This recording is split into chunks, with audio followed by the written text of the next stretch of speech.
और इसके बाद अगली तस्वीर ईरानी डेलीगेशन एयरपोर्ट से जब होटल पहुंचा उसकी तस्वीर आप देख रहे हैं। ये देखिए काफिला।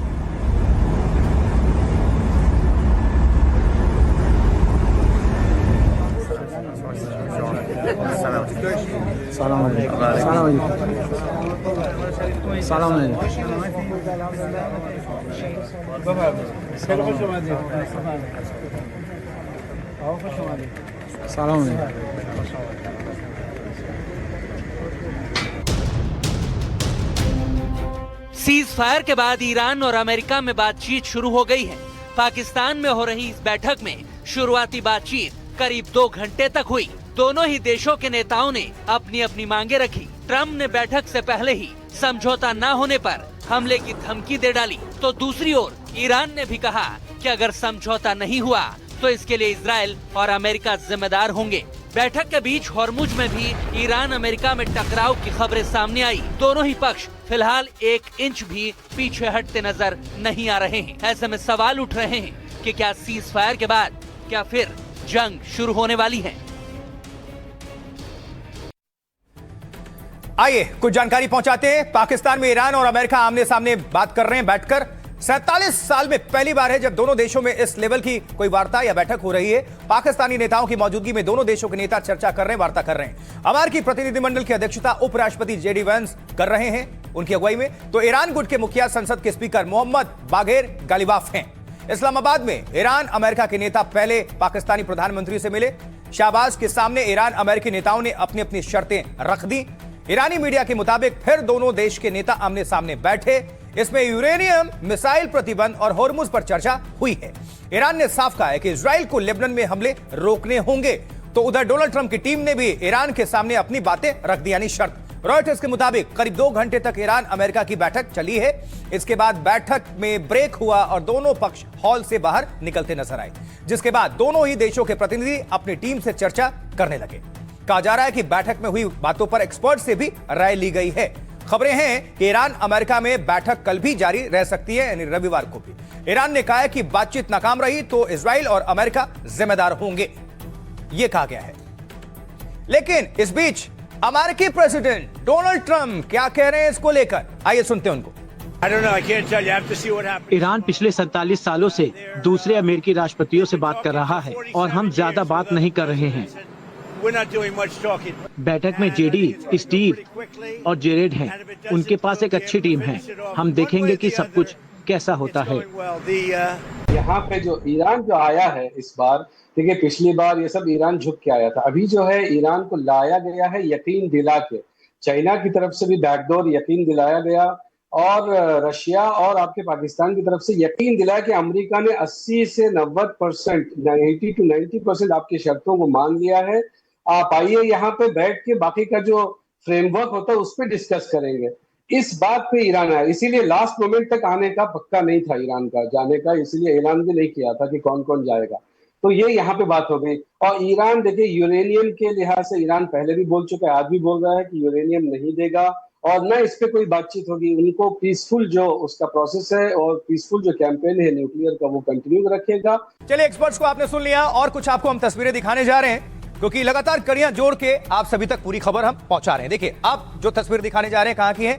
इस्लामाबाद की। जाहिर सी इस्लामाबाद की ये तस्वीरें हैं जहां ईरान और अमेरिका के बीच जो प्रतिनिधि हैं वो वार्ता कर रहे हैं। ये देखिए अंदर की तस्वीरें।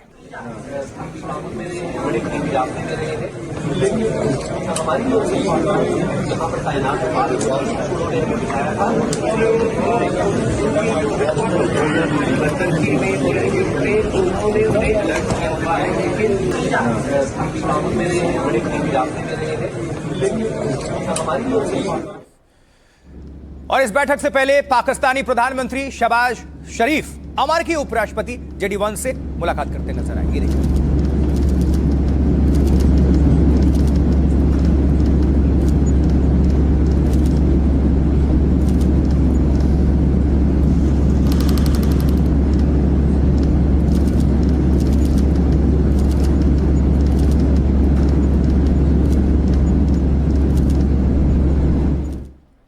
और इसके बाद शहबाज ने ईरानी डेलीगेशन से भी मुलाकात की। इस मुलाकात के बाद दोनों देशों की बैठक शुरू हो गई।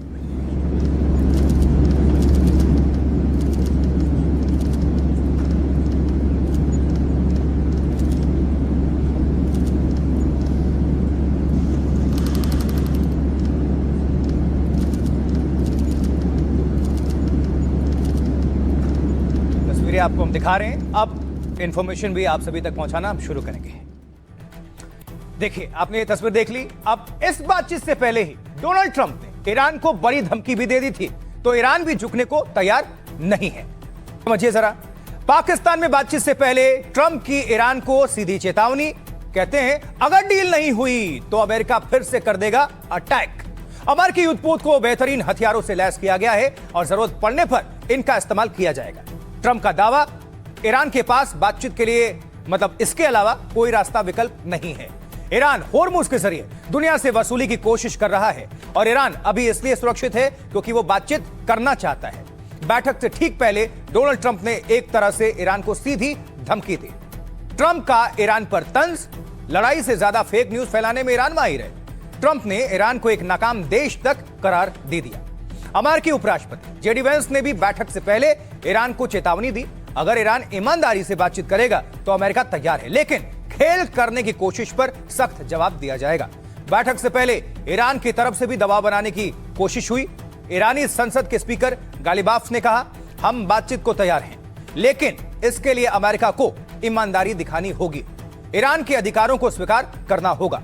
ईरान के पास सद्भावना है, लेकिन अमेरिका पर भरोसा नहीं है।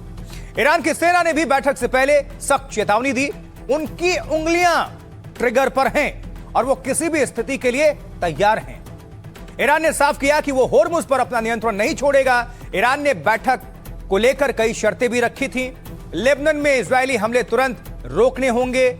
ईरान ने जब्त संपत्ति वापस देने और मुआवजे की भी डिमांड रखी है। चलिए, पाकिस्तानी अवाम यानी पाकिस्तानी जनता को भी आप सुन रहे थे, उन्हीं की ज़बानी, उन्हीं की कहानी। लेकिन अब आपको हम तस्वीर दिखाएंगे क्योंकि दुनिया भर के पत्रकारों ने इस वक्त डेरा जमा रखा है पाकिस्तान के अंदर। लेकिन देखिए, पाकिस्तानी अवाम, एक्सपर्ट्स अपने ही देश को घेरने में लगे हुए हैं। आपको आगे हम सुनाएंगे इसको भी लेकर। लेकिन जरा देख लीजिए, पाकिस्तान में बैठक से पहले गीत संगीत का भी आयोजन हो रहा है। ये कार्यक्रम तस्वीर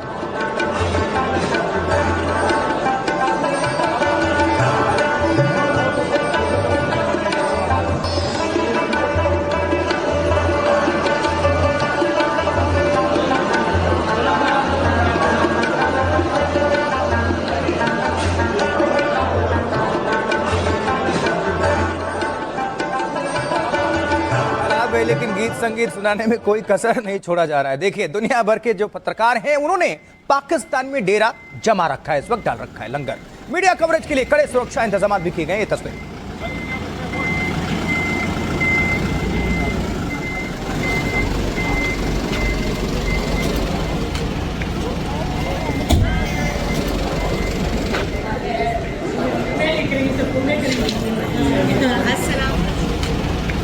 उनका ये जमावड़ा आपको दिखा रहे हैं। कई देश के जो पत्रकार हैं, कई एजेंसियां ये सब पहुंचे हुए, वही तस्वीरें आपके सामने।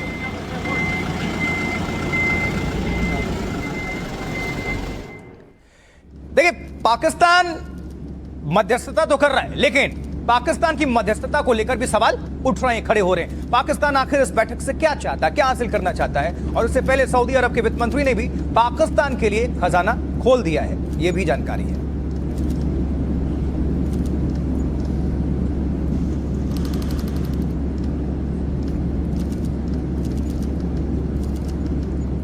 तो सवाल यह है कि अमेरिका और ईरान के बीच पाकिस्तान क्यों बन गया बिचौलिया? अब यह समझिए। देखिए, दुनिया जानती है कि कंगाल पाकिस्तान की अर्थव्यवस्था चौपट है, खस्ता हाल है। युद्ध चलता रहा तो तेल गैस संकट पाकिस्तान को बर्बाद कर देगा। जंग शुरू से पाकिस्तान में पेट्रोल डीजल बहुत महंगा हुआ और किल्लत हो गई जैसे ही जंग शुरू हुई, क्योंकि पाकिस्तान सालाना करीब 54,000 करोड़ का कच्चा तेल खरीदता है। इसमें करीब 50,000 करोड़ का कच्चा तेल सऊदी और यूएई से ये लेता है। पाकिस्तान हमेशा से मिडिल ईस्ट में अपनी पैठ बढ़ाना चाहता है ताकि मुस्लिम मुल्कों से अरबों रुपए की खैरात निवेश के तौर पर वो हासिल कर सके। एक्सपर्ट्स मानते हैं कि पाकिस्तान को उसकी सेना मजबूत करने को पैसा चाहिए। उसे लगता है कि मिडिल ईस्ट की मदद से इसके लिए पैसा हासिल हो सकता है। और फिर गृह युद्ध का भी डर है। पाकिस्तान में ईरान के बाद दुनिया की दूसरी सबसे बड़ी शिया आबादी रहती है, जो कुल जनसंख्या का करीब 20% है, और ये ईरान पर हमले से नाराज है। अली खामनेई की मौत के बाद पाकिस्तान में हिंसक विरोध प्रदर्शन शुरू हो गए थे, आपको याद होगा। युद्ध लंबा खींचा तो पाकिस्तान में गृह युद्ध जैसे हालात उत्पन्न हो सकते हैं। सांप्रदायिक तनाव को रोकने के लिए ईरान में शांति शाहबाज की मजबूरी है इस वक्त, और जंग में कूदने से बचना चाहता है, इसलिए भी एक्शन हो रहा है। पाकिस्तान ने पिछले साल ही सऊदी अरब से रक्षा समझौता किया था, डील की थी, जिसके मुताबिक सऊदी पर अगर अटैक हुआ तो पाकिस्तान को सुरक्षा करनी होगी। और ईरान से लगातार सऊदी अरब में अमेरिकी ठिकानों पर अटैक हो रहे हैं। युद्ध नहीं रुका तो हमले जारी रहे तो मजबूरी में पाकिस्तान को जंग में कूदना ही पड़ेगा। पाकिस्तान को सिर्फ अपने देश में बवाल ही नहीं, पलायन का भी डर है, क्योंकि ये बॉर्डर से जो पलायन रोकना होगा, इसमें भी एक ये बिंदु है अहम, क्योंकि ईरान के साथ पाकिस्तान की करीब 900 किलोमीटर लंबी बॉर्डर पड़ती है। अगर युद्ध भड़क गया और तो ईरान से लोग पाकिस्तान में पलायन कर जाएंगे। मुनीर को डर है कि ईरान से लोग घुसेंगे तो बलूचिस्तान में। जी, अब ईरान में सत्ता कमजोर हुई तो पाकिस्तानी बॉर्डर पर बलूच लड़ाके और ताकतवर हो जाएंगे और दुनिया में वाहवाही भी तो लुटना है पाकिस्तानियों को। आतंकिस्तान के नाम से कुख्यात पाकिस्तान को अपनी छवि भी सुधारनी है। आतंकी मुल्क के बजाय वो शांति दूत की तरह खुद को पेश कर रहा है और इसके पीछे उसका मकसद है कि उसे अमेरिका से फंडिंग चाहिए। पाकिस्तान तो चीन का भी मोहरा है, आपको पता है, और जहां से उसे निवेश और हथियार मिलते हैं, मुहैया होते हैं। ये सारे बिंदु हैं।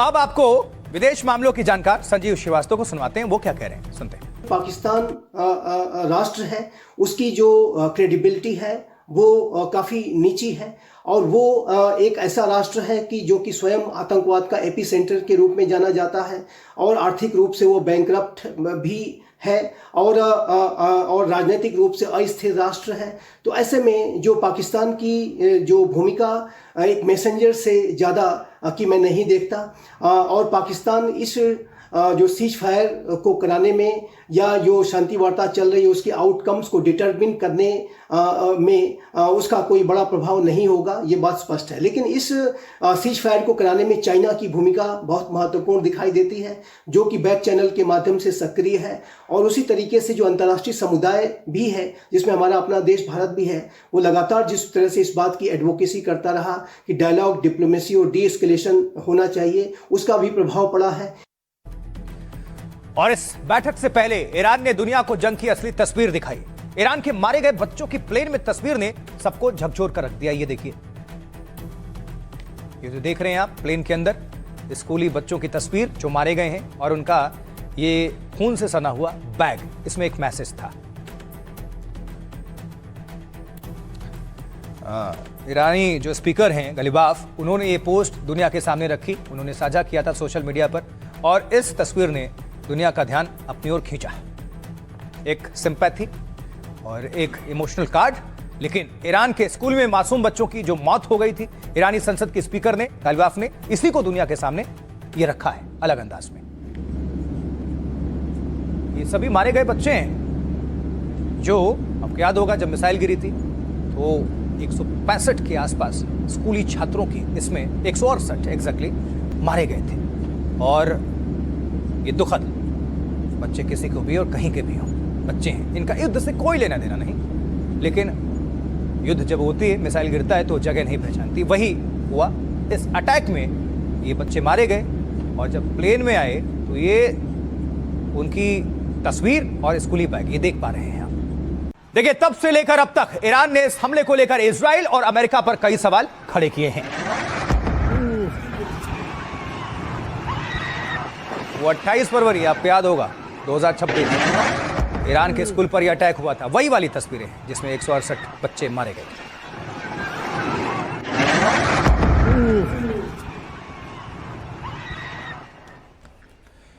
स्कूल के क्लास में पढ़ रहे छोटे बच्चों पर यह दर्दनाक हमला हुआ था और हमले के बाद उनके बैग और जूते बिखरे पड़े थे, इधर उधर खून से लथपथ सने हुए। Very old facility. Looks like it was. You can see the rust. This building was being. Even this. तो प्लेन में ये जो बच्चों की तस्वीर और बैग रखा गया था और ईरान इसके जरिए क्या संदेश देना चाहता है, थोड़ा समझते हैं। ईरानी स्पीकर बाघेर गालिबाफ सबूतों के साथ पाकिस्तान पहुंचे, ये साक्ष्य के तौर पर। जिस विमान में वो बैठे थे उसमें 4 बच्चों की तस्वीर लगाई गई थी। बच्चों के खून से सने स्कूली बैग और जूते रखे हुए थे। साथ ही यात्रियों के बैठने की सीट पर फूल भी रखा हुआ था, चढ़ाया गया था। सोशल मीडिया पर बाघेर ने ये तस्वीरें शेयर की। अमेरिका इजराइल अटैक में इन बच्चों ने अपनी जान गंवा दी थी। ईरानी स्पीकर गालिबाफ ने इस तस्वीर के साथ पोस्ट लिखा, इस उड़ान में मेरे साथी #मिनाब 168। यह छोटा सा हैशटैग ईरान पर हुए हमले को बयां करता है। युद्ध के पहले दिन ईरान के मिनाब शहर पर यह अटैक हुआ था। वहां के प्राइमरी स्कूल पर मिसाइल से हमला हुआ था। अमेरिका और इजराइल पर इस हमले का आरोप। इस हमले में 168 से ज्यादा लोग मारे गए थे, बच्चे। इनमें ज्यादातर स्कूली बच्चे थे जो क्लासरूम में उस वक्त मौजूद थे, स्कूल में मौजूद थे, पढ़ रहे थे। बच्चे अपनी किताबें खोलकर बैठे थे, तभी अचानक मिसाइल गिरता। स्कूल की दीवारें ढह गईं, बच्चे चीखते चिल्लाते दब गए। स्कूल में कुछ बच्चों के जूते और बैग ही शेष बचे हुए थे। वही बैग और जूते गालिबाफ के विमान में हर सीट पर रखे हुए थे। बातचीत से पहले ईरान ने इस तस्वीर को दुनिया के सामने रखा। अमेरिका ने इस हमले की जांच की बात कही है। ये पूरी कहानी। लेकिन एक तरफ शांति की मेज सजी हुई है पाकिस्तान इस्लामाबाद में, वार्ता चल रही है ईरान और अमेरिका के बीच, लेकिन दूसरी तरफ तनाव भी है। कैसे, ये देखिए कि उधर इजराइल का लेबनान में अटैक जारी है। सीज फायर के बीच हिजबुल्लाह के ठिकानों पर लगातार हमले हो रहे हैं इजराइल की तरफ से। हालांकि हिजबुल्लाह भी पलटवार कर रहा है, लेकिन देखिए तस्वीर।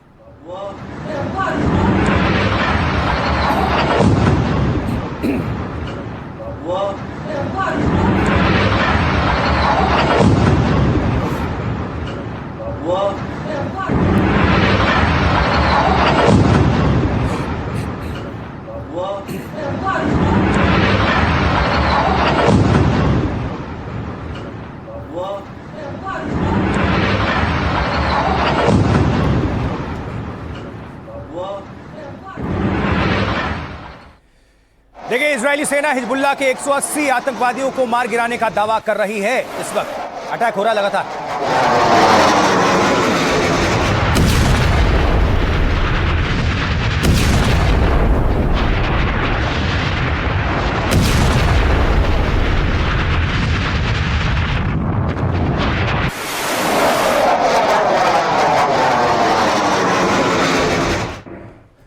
तो वहीं दूसरी तरफ हिजबुल्लाह भी इजराइल पर लगातार अटैक कर रहा है, यानी जवाबी पलटवार।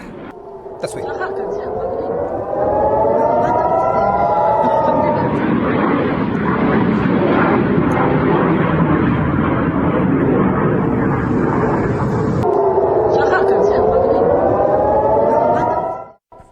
और इसी बीच हिजबुल्लाह ने इजराइल को निशाना बनाकर ये रॉकेट्स दाग दिए हैं।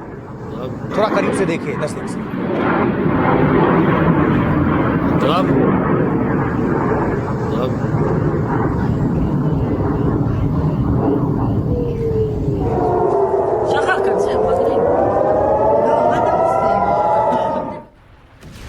और अब अगली तस्वीर। इजरायली सेना हिजबुल्लाह के ठिकानों पर लगातार अटैक कर रही है, हमले कर रही है। इजरायली फोर्स ने यह वीडियो जारी किया जो आपके सामने रखा है।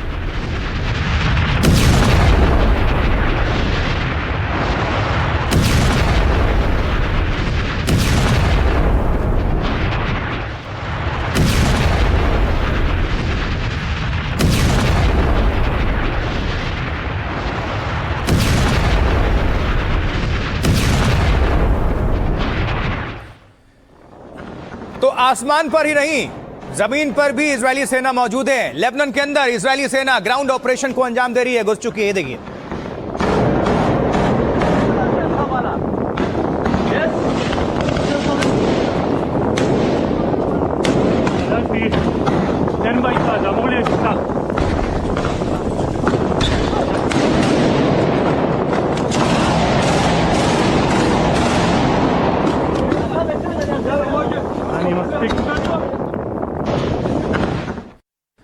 वहीं हिजबुल्लाह के हमले में इजराइल में एक घर पर रॉकेट जा गिरा और उसके बाद वहां ये आग लग गई। देखिए,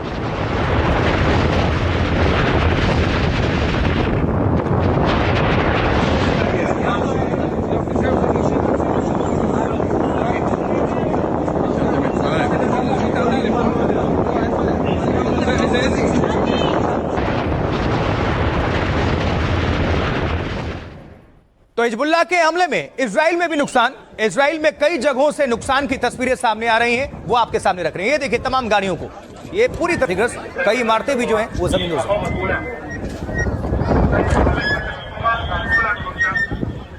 ऐसी गाड़ियों की संख्या बहुत है, बहुत नुकसान की खबर है। उसी की तस्वीर है आपके सामने हम रख रहे हैं।